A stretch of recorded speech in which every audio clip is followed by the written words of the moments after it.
अस्सलामु अलैकुम वरहमतुल्लाहि वबरकातुहू। ज़िलहिज का महीना क़ुरबानी का महीना अब ये शुरू हो चुका है।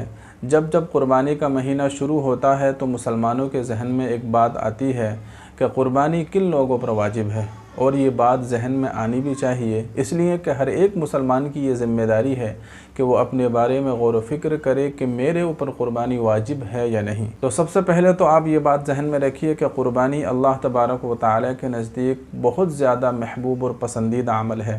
क़ुरबानी के दिनों में क़ुरबानी से ज़्यादा महबूब और पसंदीदा अमल अल्लाह के नज़दीक कोई और नहीं है।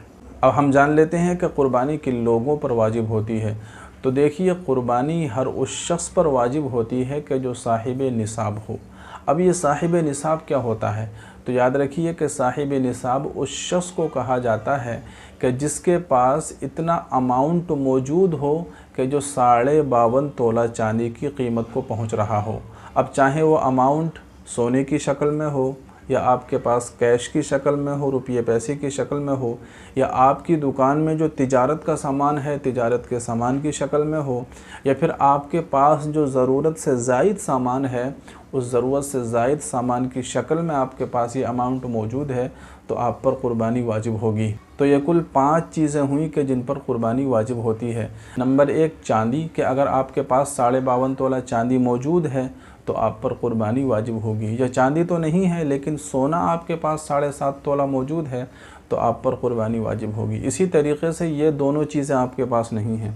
फिर तीसरी चीज़, आपके पास कैश मौजूद है, मौजूद रुपया पैसा इतना है कि जो 52.5 तोला चांदी की कीमत को पहुँच रहा है, तब भी आप पर क़ुरबानी वाजिब होगी। अगर आपके पास तिजारत का सामान मौजूद है, आपकी कोई कपड़े की दुकान है, जूते की दुकान है, बर्तनों की दुकान है, मोबाइल की दुकान है, या किसी और चीज़ की दुकान है, तो आपकी दुकान के अंदर जो सामान आपने रख रखा है वो सामान अगर 52.5 तोला चांदी की कीमत को पहुंच रहा है तो फिर आप पर क़ुरबानी वाजिब होगी। इसी तरीक़े से 5वीं चीज़, आपके पास ज़रूरत से ज़ायद सामान मौजूद है।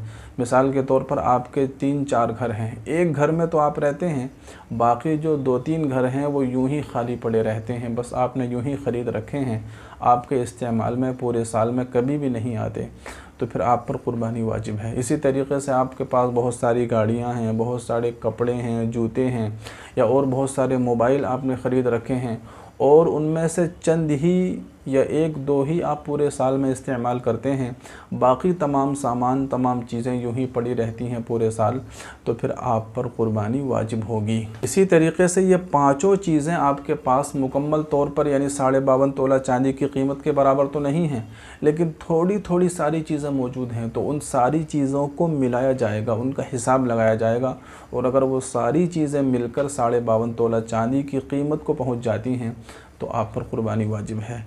इसी तरीक़े से अगर 5 चीज़ें आपके पास नहीं हैं, मान लो आपके पास 2 चीज़ें मौजूद हैं, 3 हैं, 4 हैं, या कोई एक चीज़ मौजूद है, और वो एक चीज़ या 2 या 3 चीज़ें 52.5 तोला चांदी की कीमत को पहुंच जाती हैं, तब भी आप पर क़ुरबानी वाजिब होगी।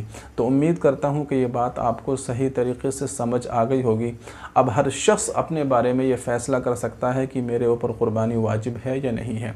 इसी तरीक़े से ये बात भी जहन में रखनी चाहिए कि जो शख्स साहिब निसाब होता है, साहिब हैसियत होता है, यानी जो निसाब का मालिक होता है, यही जो 5 निसाब बताए गए हैं, तो जो शख्स इन निसाब का मालिक है क़ुरबानी उसी पर वाजिब होती है।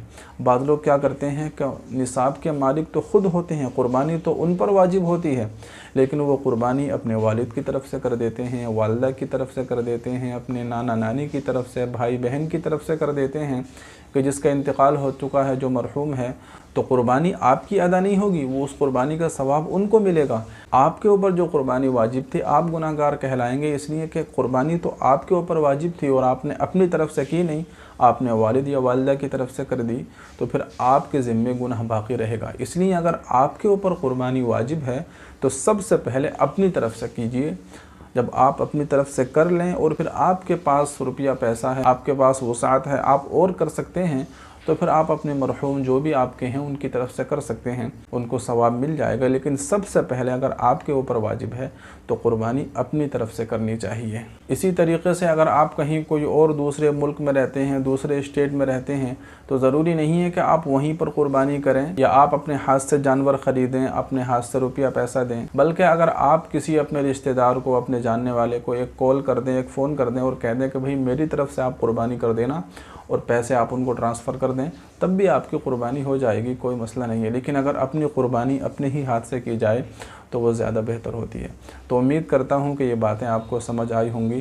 اس ویڈیو کو اپنے دوستوں کے ساتھ بھی شیئر کیجیے۔ السلام علیکم ورحمۃ اللہ وبرکاتہ۔